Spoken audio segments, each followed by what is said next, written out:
Assalamualaikum warahmatullahi wabarakatuh. Hello everyone, let me introduce myself.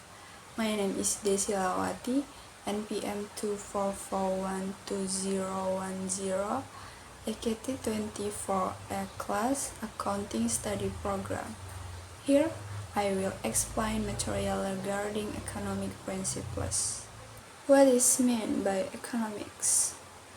Okay, so economics is the study of how society manage limited resources to meet their needs and desires. This resource can be money, time, labor, and raw materials. Now, let's get to know about the 10 principles of economics. The first one is people face trade-off. Every time we make a decision, we have to choose between several alternatives, which means we have to sacrifice one thing to gain another. This trade-off reflects the fact that resources such as time, money, energy are limited. Example, if you have 100,000 in cash and have to choose between buying a book and going to the movies, you have to sacrifice one option in order to get the other. If you choose the book, you won't be able to enjoy the film and vice versa. The second is cost is what must be sacrificed to get something. Cost include not only the money spent, but also the value of the best alternative about it. This is known as opportunity cost. Example, if you decide to take time off from work to go on vacation for a week, your cost will not only be travel and accommodation cost, but also lost wages for that week. The third, rationality. Individuals tend to make rational decisions to maximize their satisfaction or benefit.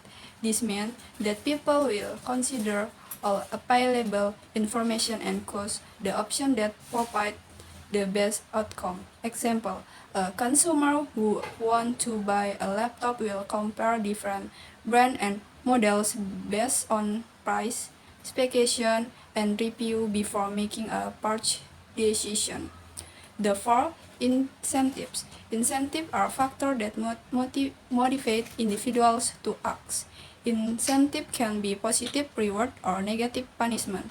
Example, if the government provides subsidies for electric vehicle, this will encourage more people to buy this vehicle. Currently, if tax on fossil fuel vehicle increase, people may switch to more environmentally friendly vehicle.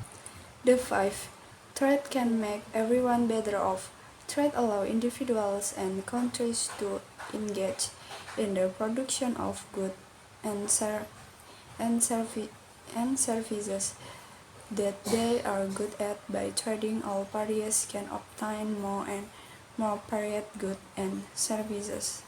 Example, if country A is an expert in producing rice and country B is an expert in producing technology, the two can trade with each other.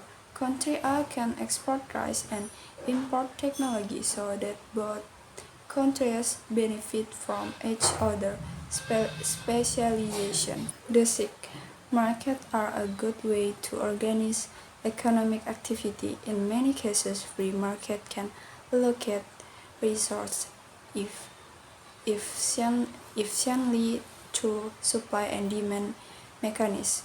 Price determined by the market reflect the value of goods and services. Example, if demand for a smartphone increases, smartphone price will increase.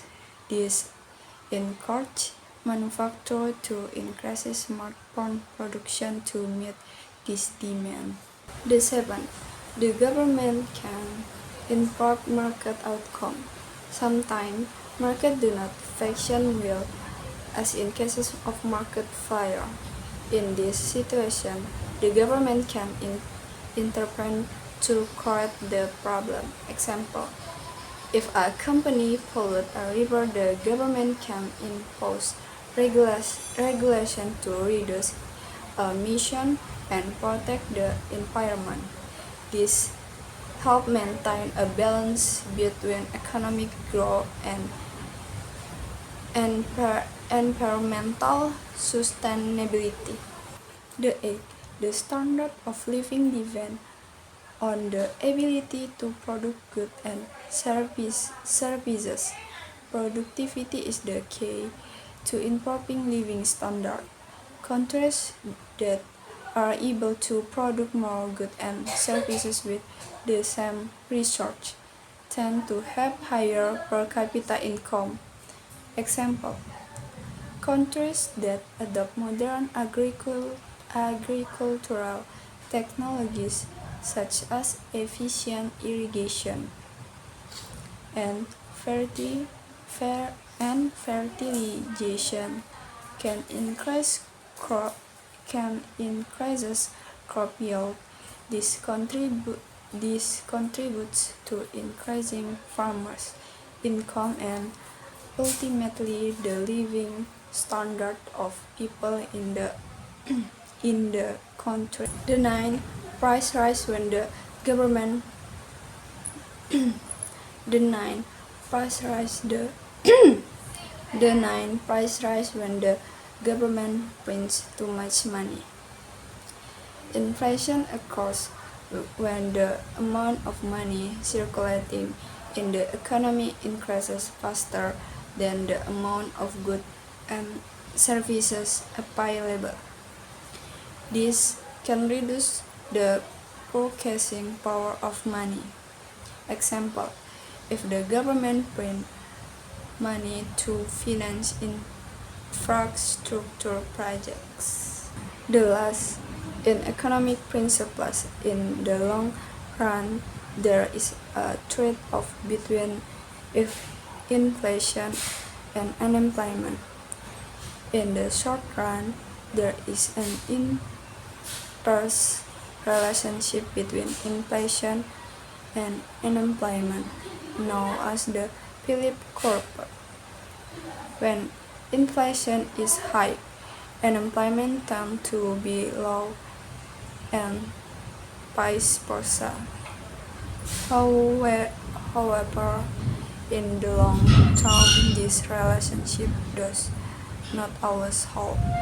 Policies aimed at reducing unemployment can lead to higher inflation, and policies aimed at controlling inflation can increase unemployment. Example: if the government increases spending to create jobs, this can lower the unemployment rate. However, if this expenditure is too large and is not balanced with increased production, this can cause inflation. Conversely, if the government focuses on controlling inflation by reducing spending, this might lead to an increase in unemployment. That's all the explanation about economy principles. Hopefully it can be useful for all of us. Thank you. Wassalamualaikum warahmatullahi wabarakatuh.